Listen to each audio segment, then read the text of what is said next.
Salut à tous, bienvenue pour une nouvelle émission Auto Hebdo. On est ravis de vous retrouver ce lundi, un lundi où il va y avoir un programme assez vaste et assez chargé. Très clairement, on va bien sûr parler du rallye Monte-Carlo, la victoire d'Oliver Solberg, plus jeune vainqueur de l'après-guerre, on va appeler ça comme ça, de ce rallye Monte-Carlo. On retrouvera Pierre Barré qui vous a fait vivre le rallye tout le week-end sur les différents supports d'Auto Hebdo. On ira également à Daytona, puisque c'était les 24 heures de Daytona remportées par Porsche ce week-end. Valentin Glo y était, il nous en parlera bien sûr. On retrouvera, parce que l'émission, est encore une fois très intense aujourd'hui. Dorian Pain qui va nous parler de son nouveau rôle chez Mercedes et qui devient pilote de développement. Et puis on reviendra avec Mathieu Chambenois et Cyprien Juillard sur les résultats du week-end en formule régionale. Comment ça va, messieurs ? Bah écoute, ça va très bien. Je pense qu'on va beaucoup parler météo entre le Monte-Carlo. Moi j'ai des choses aussi qui sont prêtes. Donc voilà, mais on va quand même un peu se parler sport auto. Il y a des dingueries absolues pour tout le monde, Mathieu. Écoute, moi aussi ça va très bien, Michael. Un très beau Monte-Carlo ce week-end avec une belle victoire d'Oliver Solberg, une surprise et puis plein de choses à dire aux 4 coins du monde qui se sont passés ce week-end. Exactement, on va commencer tout de suite. On va justement repartir du côté du Monte-Carlo. Et le rallye Monte-Carlo, on va tout de suite prendre la direction justement de Monte-Carlo avec Pierre Barré qui était présent sur place tout le week-end. Salut Pierre, victoire donc d'Oliver Solberg sur ce rallye Monte-Carlo avec sa Toyota. Il devient donc le plus jeune vainqueur de l'épreuve depuis 1939, ce qui n'est pas rien. Est-ce qu'on pourrait s'attendre à ce qu'il soit aussi bon dès cette première participation au Monte-Carlo en rallye 1 avec Toyota? Salut Michael, salut les garçons. Alors oui, effectivement, cette victoire d'Oliver Solberg, elle a secoué un petit peu tout le monde ici du côté de Monaco. On pouvait s'y attendre et à la fois ne pas s'y attendre. On s'y attendait pas forcément parce que quand on pensait aux favoris, on pensait à Sébastien Ogier, on pensait à Elfyn Evans, à Thierry Neuville, à Adrien Fourmeau, évidemment, qui ont beaucoup d'expérience dans ces voitures. Un petit peu moins à Oliver Solberg. On se disait que ça allait être son premier rallye, un rallye d'adaptation, surtout dans ces conditions, sur un rallye asphalte. Il n'avait jamais fait de rallye asphalte avec cette voiture. Donc pour toutes ces raisons, on l'avait... on va dire crédité d'un statut d'outsider, mais pas plus. Maintenant, quand on y regarde de plus près, Oliver Solberg, il a fait une saison monumentale l'année dernière. Il est champion du monde WRC2 en titre. On se souvient évidemment de ce qu'il a fait en Estonie. Premier rallye avec la Toyota GR Yaris Rally 1.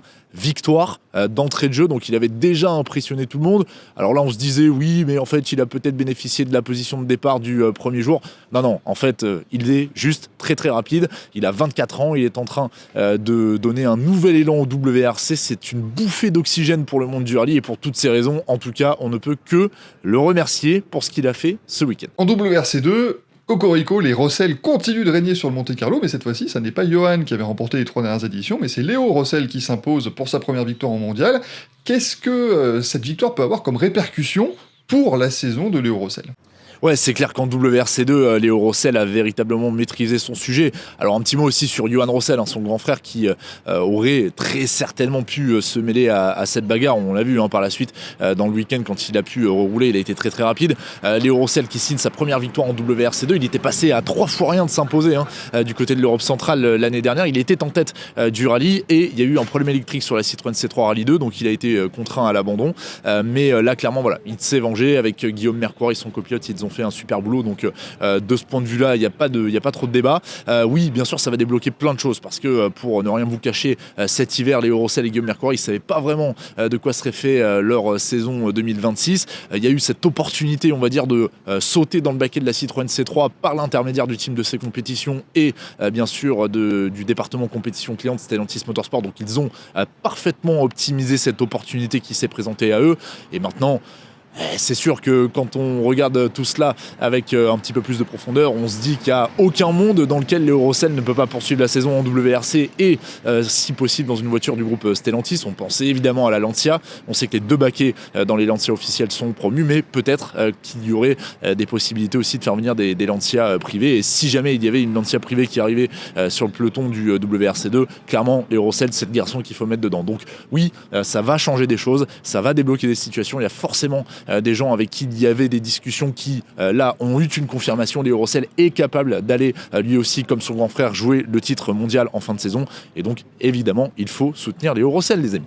Merci Pierre, et rassurez-vous, parce que si vous voulez avoir un débriefing beaucoup plus long de ce rallye Monte-Carlo, on vous invite évidemment à aller sur la chaîne YouTube d'Auto Hebdo. Vous avez un résumé par jour, tout simplement, de jeudi à dimanche, sur tout ce qui s'est passé sur cette 94e édition du rallye Monte-Carlo, qui ouvre donc encore une fois la saison du championnat du monde des rallyes. Et puis on va voyager aujourd'hui dans l'émission, c'est ce qu'on apprécie. On part de l'autre côté de l'Atlantique, on va aller à Daytona pour les 24 heures.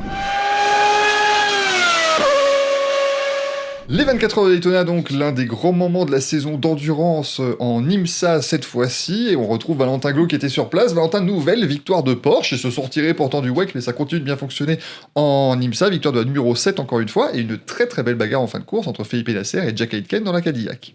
Oui, bonjour à toutes et à tous, et en effet, encore une victoire de Porsche aux 24 heures de Daytona, la 3e de suite, et comme tu l'as dit Michael, c'est la 3e de suite pour Felipe Nasser, et la 3e avec un équipage différent, puisque Nasser avait gagné il y a 2 ans avec Matt Campbell, Dan Cameron et Joseph Newgarden, et l'année dernière avec Lawrence Venter et Nick Tandy, et cette année, c'est avec Lorin Heinrich et le français Julien Andlauer qui s'impose.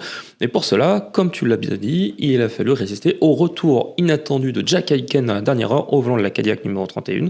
Aitken avait signé la pole position, normalement, à l'origine de ces 24 heures de Daytona, je dis. Cependant, les vérifications techniques avaient amené la disqualification de la Cadillac, qui s'était lancée que de peloton du GTP. Et après de nombreuses mésaventures pendant la course, la Cadillac numéro 31 a finalement réussi à revenir dans la dernière heure avec un survolté qui a attaqué Nasser à une petite demi-heure de l'arrivée. Le Brésilien a fermé la porte, mais c'était très tendu, notamment pour Julien Andlauer que j'ai rencontré après la course. Il nous raconte. C'est formidable. C'est vrai qu'en rejoignant le programme aux US ici, je m'attendais à ce qu'on soit bien compétitif, mais de là à rempiler une 3e fois avec la voiture numéro 7 pour la victoire, c'est incroyable de rejoindre Felipe avec Lorin et tout le crew de la 7. Ça a été beaucoup de travail depuis 1 semaine et demie et une course presque parfaite. On a fait aucune erreur, on n'a eu aucun contact, on a eu une très bonne stratégie, la voiture était rapide. On s'attendait à être presque un peu plus rapide que ça parce que à côté, la voiture s'arrêtait très très vite. Et surtout la 31 aussi nous a pas lâché toute la course et ça a été une grosse tension. Ça a été rempli de tension et de stress jusqu'au dernier tour. Je peux te dire que la dernière heure et demie, quand je suis sorti de la voiture, j'étais presque plus stressé que dans la voiture. 4 marques figurent dans le top 5 en GTP, on retrouve Porsche qui est 2 fois, mais ça prouve encore une fois évidemment que c'est assez serré dans la catégorie, mais est-ce que justement la 963 de chez Porsche ne serait pas extrêmement bien adaptée à ce circuit de Daytona ? Oui, la 963 est forcément adaptée à ce circuit, ça fait 3 ans qu'elle gagne et elle était particulièrement féroce, véloce ce week-end à Daytona, même toute la semaine. Si bien que rapidement, les 2 Porsche ont pris les commandes de l'épreuve. En tout début de course, Felipe Nasser et Kevin Estre se rendaient même les positions aux 2 premières places pour optimiser les arrêts au stand de chacun. La numéro 6, cependant, et malheureusement pour notre Français, a connu des dégâts sur son fond plat après un accrochage avec une LMP2 dès le premier arrêt au stand. Ça les a obligés à réparer, la voiture était endommagée, et malheureusement elle termine au pied du podium en 4e position. Mais il suffisait de parler avec Ranger van der Zandt d'Acura, le poleman, celui qui a récupéré la pole position après la disqualification de la Cadillac 31, pour comprendre à quel point ces Porsche étaient fortes.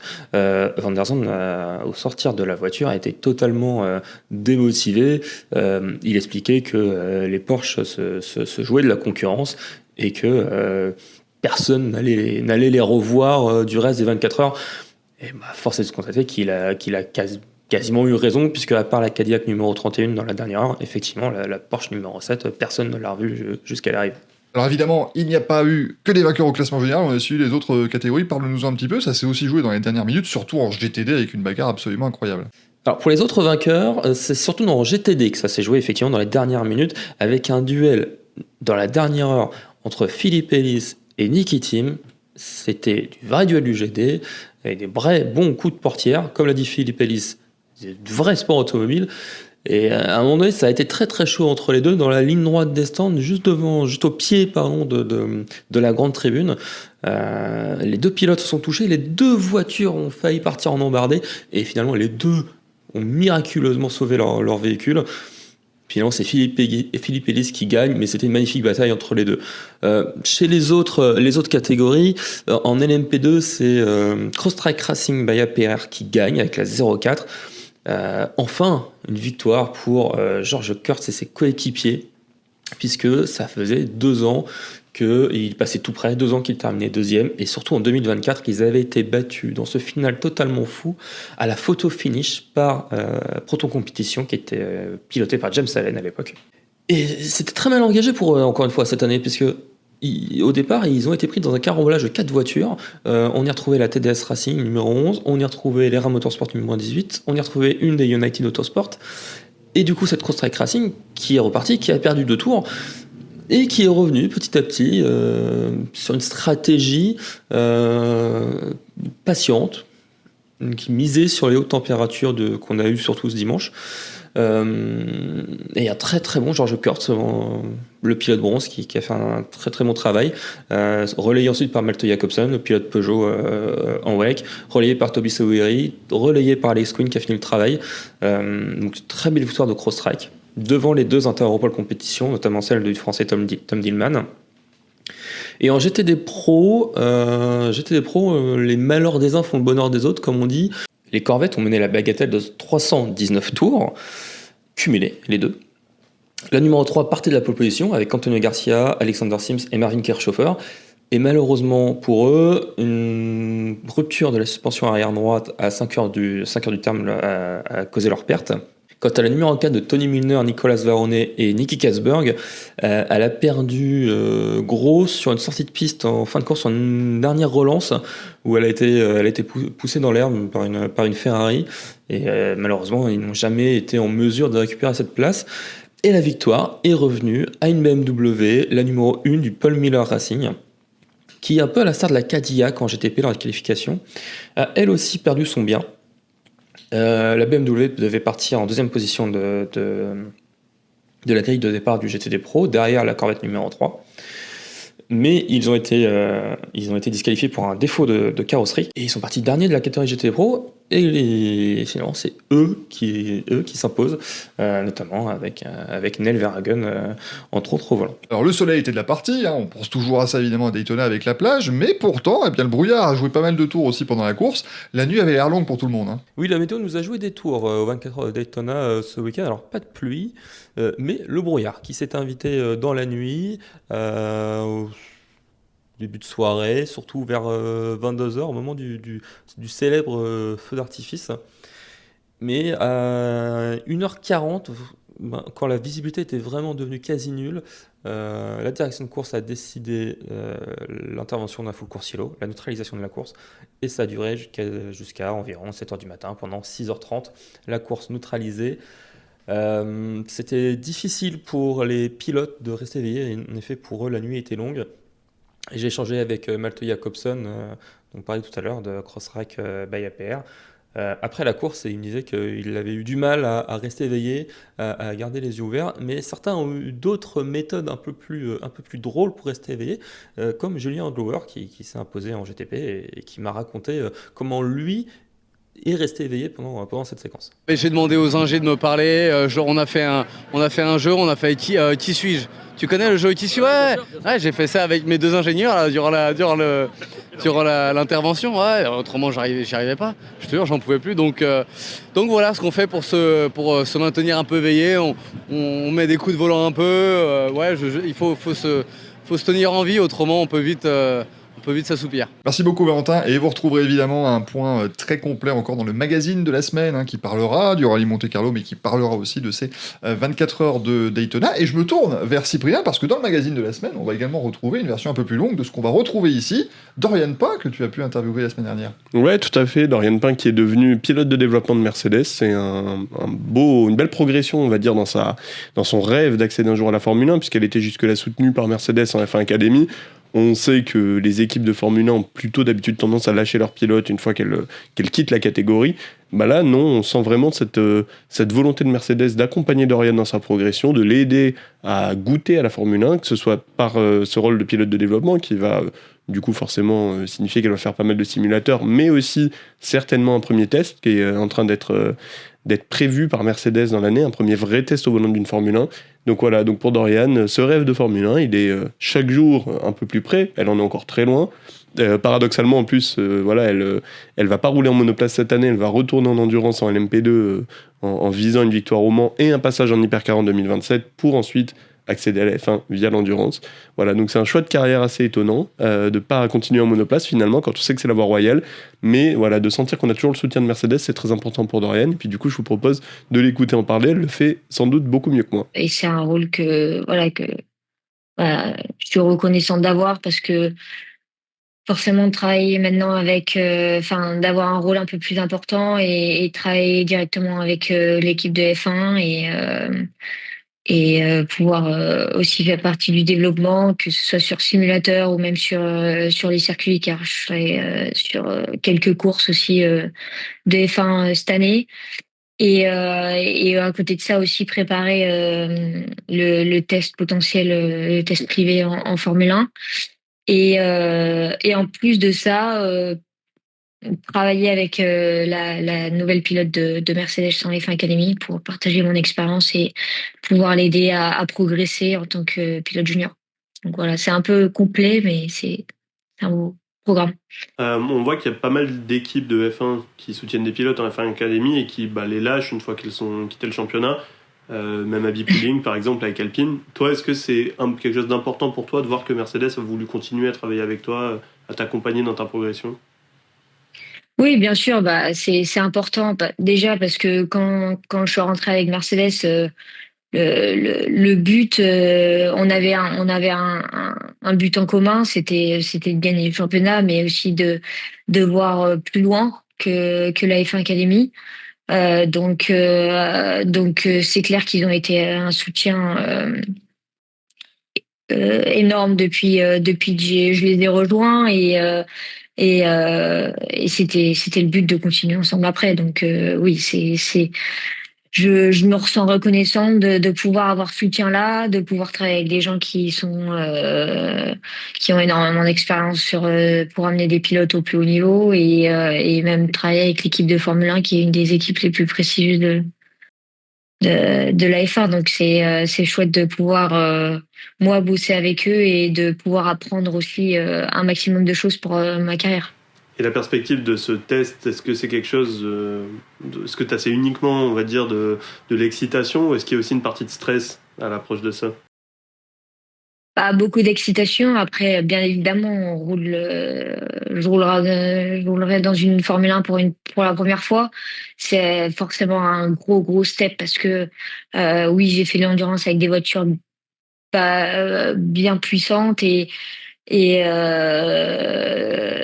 après, je suis passée en monoplace qui ont la F4 qui a rien à voir avec la Formule 1. Donc, c'est sûr que le step va être énorme et d'où la préparation qui va être fondamentale pour ça et d'où les journées au simulateur et tout le travail en amont. Bien évidemment, il y a une partie stress parce que je veux pas faire on fait pas ce test de Formule 1 juste pour faire un test de Formule 1. Moi, je veux performer et je veux montrer qu'il y a du potentiel et que j'ai ma place au plus haut niveau. Donc, c'est clair que ce test, je le prends comme une opportunité pour en ouvrir d'autres. Globalement, toi, ton objectif, c'est d'aller en F1 un jour, ça, tu t'en caches pas. C'est un peu paradoxal parce que là, tu te diriges plutôt vers un retour au Mans et départ de la monoplace. Est-ce que tu crois en tes chances d'aller en F1 via l'endurance ou est-ce que, selon toi, il faut suivre la voie royale et faire FRECA, F3, F2, etc.? Moi, je crois que tout est possible parce que, alors oui, quand tu as une carrière classique qui passe par la monoplace, c'est clair que c'est tous les pilotes qui vont en F1, s'ils sont passés par là, mais il y a rien qui est écrit. Nous, on a déjà une carrière bien différente des autres. J'ai fait que du karting en national en France. J'ai pas fait d'international. Après, j'ai eu cette chance avec Iron Dames d'avoir ces opportunités en endurance. On fait de l'endurance avant la monoplace. Donc, pourquoi pas repasser en endurance, l'objectif étant l'hypercar en 2027 et hypercar à la Formule 1.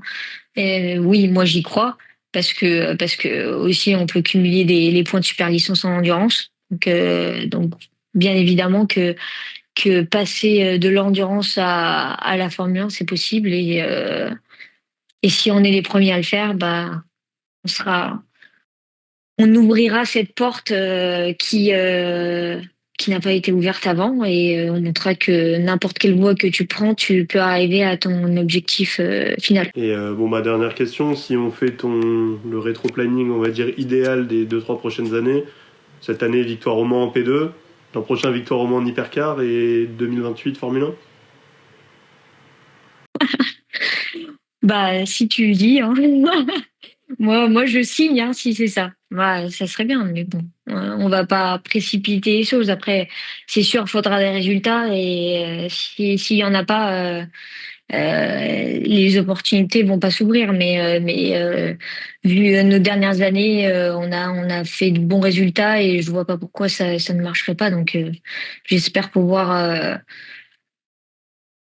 déjà performer à ce test, continuer à faire une bonne saison de transition cette année, et puis après l'hypercar, performer et gagner des courses, et pourquoi pas le Mans, les championnats, et après tout va de suite. Merci Lauriane et merci à Cyprien du coup pour cette interview. Vous la retrouverez donc en longueur, cette interview, dans le magazine de la semaine. On va terminer cette émission comme d'habitude évidemment avec quelques petits résultats en plus. Mathieu vous l'a teasé en début d'émission, il y a eu de l'incroyable à Abu Dhabi. Mathieu, alors justement, avant de parler de ce qui s'est passé en Océanie, parce que je ne peux pas ne pas te demander qu'est-ce qu'il s'est passé à Abu Dhabi ce week-end. C'est l'événement de la semaine. Michael, il a plu à Abu Dhabi ce week-end. Bien sûr, Voilà. Allez. Bon, écoutez, visiblement, le soleil a tapé sur la caboche de Mathieu ce week-end. Écoute, je n'étais pas à Abu Dhabi. En revanche, comme toutes les semaines, on a forcément la chronique avec Jules Roussel, que vous pourrez retrouver Bien évidemment sûr. encore une fois dans le magazine. Jules m'expliquait qu'on lui avait dit qu'il pleuvait 4 jours dans l'année à Abu Dhabi. Ils ont fait 2 manches à Abu Dhabi en Middle East. Il a plu quasiment tout le week-end, en l'occurrence. Ils ont eu les 4 jours, voilà. Bon, la C'est bonne très nouvelle, bien. c'est qu'on n'aura pas de pluie pour le Grand Prix de F1 en fin d'année, du coup. Là, Voilà, on en est c'est sûr. rassurant. La statistique, c'est bon. Donc effectivement, il a plu à Abu Dhabi, ça c'était assez improbable. Encore une fois, Rachid El-Derry qui a gagné 2 courses sur 3. Il n'a pas gagné justement celle où il a plu, parce que celle où il a plu, c'était celle en grille inversée. Mais en l'occurrence, c'est celle où justement Jules Roussel a inscrit son premier point en Middle East. Il est remonté de la 18e place à la 10e. Donc en l'occurrence, belle remontée du Français. Les choix de pneus étaient très importants. Je pensais pas dire ça sur une course à Abu Dhabi, mais en l'occurrence, les choix de pneus étaient très importants. On a eu des chassés croisés par rapport au début et à la fin de la course. Mais effectivement, je l'ai dit, 2 victoires de Rachid El-Derry qui s'envole au championnat. Pilote soutenu par Mercedes, qui a maintenant 35 points d'avance sur Kin Nakamura-Berta, qui est un pilote suivi par Williams depuis la semaine dernière. Donc effectivement, des prospects intéressants à suivre en vue de la saison prochaine. Et Mathieu, justement, ce qui est assez fou, c'est qu'on en parlait avant le début de cette campagne avec Jules Roussel, où c'était important de découvrir cette nouvelle voiture. Tout à fait. Ils pourront même l'avoir découverte sous la pluie, dis donc. C'était quand même pas prévu. C'est vrai que, alors certains ont fait des tests, mais en Mhm. l'occurrence, pour ceux qui n'avaient pas fait de test, c'était une première, et ça c'était intéressant pour d'avoir les réglages, les premières informations en tout cas par rapport à ces conditions-là. À noter aussi, en l'occurrence, petite parenthèse, en UAE 4, en F4 UAI, en vérité, nouveau podium d'Andy Consani. Mhm. Andy Consani, lui aussi, qui est soutenu par la filière Mercedes, qui avait gagné une course la semaine dernière, justement, à Abu Dhabi. Et pareil, Andy Consani, je me suis entretenu avec lui à la fin du week-end. Il nous a parlé un petit peu de ses objectifs, notamment sur cette saison, ses choix, notamment la saison passée, les choix de Mercedes aussi. Donc évidemment, à retrouver en intégralité dans le magazine. Et puis du coup, au niveau formule régionale Océanie... il a plu aussi. Il a plu aussi, voilà. Là, c'est moins étonnant. Voilà, c'est moins étonnant. on s'y attendait un peu Non, plus. par contre, là, il a plu très, très, très fort. On était du côté de Teretonga. Pour la petite anecdote, c'est le circuit le plus au sud du globe. Voilà. En tout cas, c'était l'information. Il a plu tout le week-end aussi. Voilà, ça, c'était pas très étonnant. On a le retour au top de Freddy Slater. Freddy Slater qui, justement, a signé avec l'Académie Audi ce lundi. D'accord, Ça a donc été c'est annoncé, officiel, voilà, maintenant, c'est effectivement. officiel. Il est pilote de l'Académie Audi, le tout premier de cette académie. Il a gagné justement ce week-end 2 courses sur 3 lui aussi. Il est revenu. Toujours Hugo Choukou qui est en tête de ce championnat, hein, mais il n'a gagné que la course 2, Hugo Choukou, l'américain. Freddy Slater donc, est de retour effectivement à moins de 15 points avant la dernière manche qui se déroulera donc la semaine prochaine. Et puis l'événement, j'allais dire, principal du week-end, outre ces 2 victoires de Slater, toujours le Poirot Bonpera, c'est son tout premier podium en monoplace. Il a fait P3 lors de la première course. Il a été aidé par des conditions difficiles, mais je dirais même qu'il s'est distingué dans des conditions C'est difficiles. ça, parce que les conditions difficiles, quand tu les découvres, Voilà. c'est pas simple. Surtout quand on n'a pas d'expérience en C'est monoplace. ça. Et je dirais que son expérience de rallye l'a aidé. En tout cas, par rapport à cette course-là, on le voit. Beaucoup de jeunes pilotes de monoplace qui sont très rapides sur le sec n'ont pas forcément su rattraper les voitures au moment où ça partait un peu. Lui, en l'occurrence, n'a jamais été inquiété. On a vu une maîtrise qui était franchement au-dessus. Et là, tu sens l'expérience du champion du monde, tu sens l'expérience du rallyman. Et donc, dans ce genre de conditions, position, effectivement, il s'est distingué. Il a fait 3e en course 1, mais il a aussi fait 5e et 7e. Donc il n'est pas sorti du top 10 cette semaine, alors que le top 10 était encore un objectif il y a encore 2 semaines de ça. Oui, il évolue très fort en fait. Il évolue très pendant- vite. pendant la semaine. À voir ce que ça peut donner, surtout sur le sec. Je serais curieux de voir ce que ça donne sur le sec si c'est le cas pour la dernière manche. Mais en tout cas, oui, il progresse vite. Le top 10, il flirte avec. Et là, maintenant, déjà un podium. Donc voilà, il prépare, j'allais dire, de la meilleure des manières la Super Formula qu'on pourra suivre évidemment tout au long de la saison. En tout cas, c'est sûr que c'est deux disciplines tellement différentes, le rallye et la monoplace, mais quand même, il y a, je pense, la faculté des rallyman à savoir contrôler les voitures. Bah, la glisse, la c'est glisse, inné, hein, de toute façon, voilà, c'est sur clair. la neige par exemple, pour Van Perrin, on sait qu'il c'est il clair. a toujours été très bon. On l'a vu au Monte Carlo, à quel point c'est compliqué de garder ses voitures dans ces conditions. Je pense que ça, c'est vraiment un point sur lequel il va pouvoir faire la différence dans sa carrière en monoplace. Et là où il est fort en monoplace pour l'instant, c'est qu'il découvre et il fait pas d'erreur. C'est-à-dire que certes, il fait pas des dépassements qui soient spectaculaires, il a pas un engagement qui est encore égal à celui d'un Slater, par exemple, qui est en termes d'attaque assez inégalable. Mais par contre, il fait pas d'erreur, il sort pas. Là où Slater, par exemple, voilà, il a gagné 2 courses, mais le week-end dernier, il a fait des grosses erreurs où il est sorti tout seul parce que justement, il est encore à la limite. Donc, Oui, il est prudent, il laisse les choses venir. je trouve à lui, qu'il apprend et- comme il faut. Voilà, c'est ça. Oui, il en garde sous le pied, ça veut dire aussi. Donc Exactement. potentiellement, il peut aller viser un peu plus haut. Puis c'est aussi, je pense, la différence qu'il fait avec les autres pilotes, c'est que lui, c'est quand même un jeune homme expérimenté qui a Oui. 25 ans, il me semble. Donc il a déjà une grosse carrière derrière lui. Il sait gérer un championnat, il en a gagné 2 en rallye. Donc je pense que par rapport aux autres qui sont peut-être un peu des fois à fait. fougueux, on va dire, son expérience peut l'aider aussi. Oui, parce qu'on parle de pilotes qui ont majoritairement entre je dirais, 17 et 19 ans dans Voilà. le championnat. Donc Oui, Fred forcément, Slater, il a 17 ans. C'est ça. Non, c'est pour ça, c'est important de voir ce qu'il fait. Après, on rappelle, la Super Formula, ça va être aussi un Ah, pas c'est un en niveau avant au-dessus. gigantesque, puisque ce sont les deuxièmes voitures les plus rapides au monde après les Formule 1. Donc, ça sera difficile au début, mais s'il a la même courbe de progression que ce qu'il montre là en tout à fait. Formule régionale en Océanie, où il découvre aussi tous les circuits, du coup, hein, il peut pas dire À qu'il tous. en connaît d'autres. Donc, c'est vraiment pas mal ce qu'il propose. Voilà pour cette émission numéro 20 de l'émission Auto Hebdo. On rappelle évidemment que vous pouvez retrouver tout ce dont on a parlé finalement dans le magazine de la semaine. Encore une fois, 82 pages très très bien remplies, avec notamment pas mal de rallye Monte Carlo bien sûr, et des 24 heures de Daytona. On vous donne rendez-vous toute la semaine, c'est important, sur le salon Rétromobile. On vous fera vivre le salon avec Kenol pendant toute la semaine sur nos réseaux sociaux, donc c'est important, toujours le grand rendez-vous annuel de la voiture historique. On aime bien, il y a quelques pépites qu'on va vous permettre de voir aussi pendant cette semaine. Et puis nous, on se retrouve lundi prochain pour une nouvelle émission, messieurs. Avec plaisir. Avec plaisir, à lundi. À bientôt, ciao ciao.